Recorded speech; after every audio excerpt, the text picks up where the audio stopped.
It is December TBR time. Hey folks, it's Abby, and yes, this is what I'm planning to read for the last month of 2025, as if we're almost in 2026 already. Madness. I've got a few arcs, a few books that I need to get to before the end of the year for the winter read-along challenge, and one Christmassy read. So, let's dive straight in. And the Christmassy read that I read every single year, and that is A Christmas Carol by Charles Dickens. My edition is 100 pages, so I read 50 pages on Christmas Eve and 50 pages on Christmas Day. I don't know how that's going to go this year, because my partner is spending Christmas with me and my parents for the first time ever, and so usually Christmas Eve and Christmas Day with my parents I end up having time on my own, and I end up just sitting and reading, but obviously I'm going to be with my partner, so I don't know when I'm going to squeeze this in. Am I going to manage it on Christmas Eve, Christmas Day? Will I have to read it a different... I don't know. So it's going to be interesting. Hopefully I'll get around to this at some point. Then another wintry read, and that is Cold from the North by D.W. Ross, which was gifted to me by Charles from Not So Secretly Bookaholic.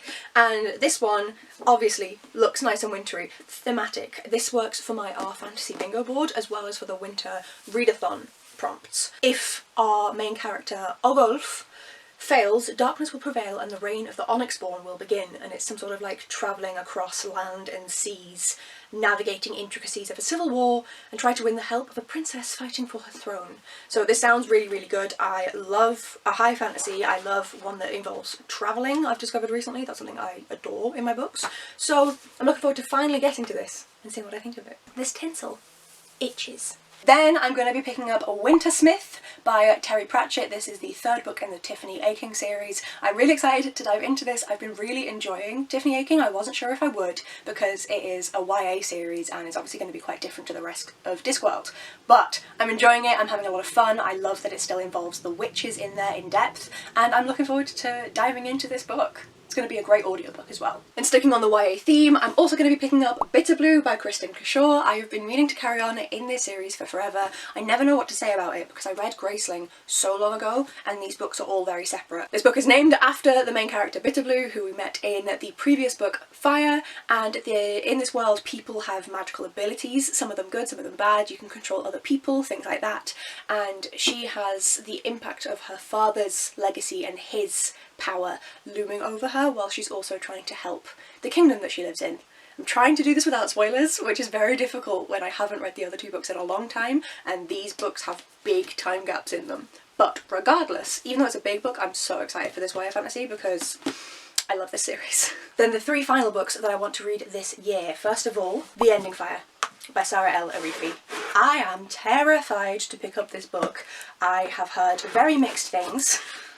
I know that I mentioned this in my winter readathon TBR, but I know that Becca from Becca in the Books did not enjoy this, and we have very different tastes, so even she said that I should be fine and I should enjoy it, but I'm still terrified because I adored The Final Strife and The Battle Drum. The Final Strife was my best book of that year, hands down one of my favourites ever, so this just has a lot to live up to in the ending of the series. We are following three characters who have different bloods. There's blue, red and clear blood. The reds are the highest, they are the privileged. The blue is like working class, and the clear bloods are slaves, they're enslaved, and often they have their hands cut off as well so that they can't use sign language to communicate with each other, and they have, I think, their tongues cut out.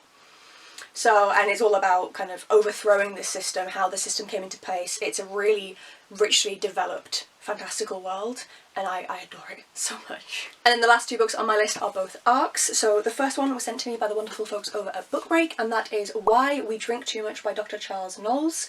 The Hidden Science of Just One More. This one comes out in January 2026. As the title suggests, this book is all about alcohol consumption, why it's such a big part of our culture, why people end up becoming alcoholics and where that stems from and how we can conquer it. I thought this would be a very interesting one. Obviously I'm reading it in December because it comes out the next month, but I also think it's going to be a very interesting one to read in December around the Christmas period, because at least in the UK, that is a time to drink. We don't need any excuse to drink. So I think that one's going to be a very interesting read. And then the final book is an arc sent to me by the wonderful folks over at Baskerville, and that is The Burning Library by Gilly MacMillan. An ancient manuscript, a secret to kill for. So this is a fantasy book. One life-changing discovery, two rival secret societies, the hunt of the century is about to begin. For over a century, two rival organisations of women have gone to deadly lengths to secure a scrap of fraying embroidery in the hopes of finding the original medieval manuscript from which it was torn. Then a renowned expert is handpicked by the exclusive institute, unaware that she's been recruited to translate ancient text, and then she becomes entangled in this ancient web, circumstances spin out of control. Will the battle to advance the rights and power of womankind bring her life into grave danger? It sounds exactly up my street, so I'm very, very excited for this. It is 300 pages, so I should be able to blast through it as well, so I'm really looking forward to diving into this one. These are the 7 books that I am going to be getting to in December 2025. I am really excited for all of these. I think it's going to be a very good end of my year, but we will have to wait until the start of January 2026 to find out.